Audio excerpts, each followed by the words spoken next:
శ్రీకాకుళం జిల్లా పలాస మండలం కంబిరిగాంలో real mafia రెచ్చిపోతోంది. వందల ఎకరాల పంట భూములకు ప్రాణాధారంగా ఉన్న వరద కాలువను మట్టితో కప్పేస్తున్నారు.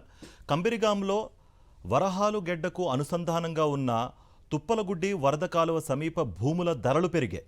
దీంతో అక్కడి భూములపై రియల్ ఎస్టేట్ మాఫియా కన్నుపడింది. వాటిని ఇళ్ల స్థలాలుగా మార్చి అమ్ముకునేందుకు బరితెగించింది. వందలాది ఎకరాల పంట పొలాలకు సాగునీరు అందించే వరద కాలువను అక్రమంగా మట్టితో కప్పేస్తోంది. ప్రొక్లైనర్లతో యుద్ధ ప్రాతిపదికన వరద కాలువను మట్టితో పూడ్చేస్తున్నారని రైతులు ఆందోళన వ్యక్తం చేస్తున్నారు.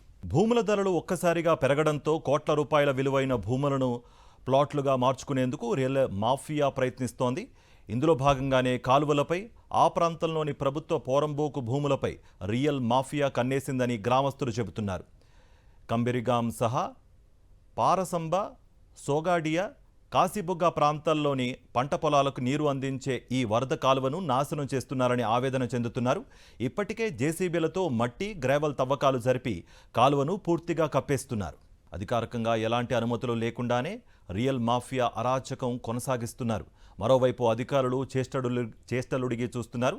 పైకి మాత్రం చర్యలు తీసుకుంటున్నామని, అవసరమైతే క్రిమినల్ కేసులు కూడా నమోదు చేస్తామని పలాస మండల అధికారులు చెప్పారు.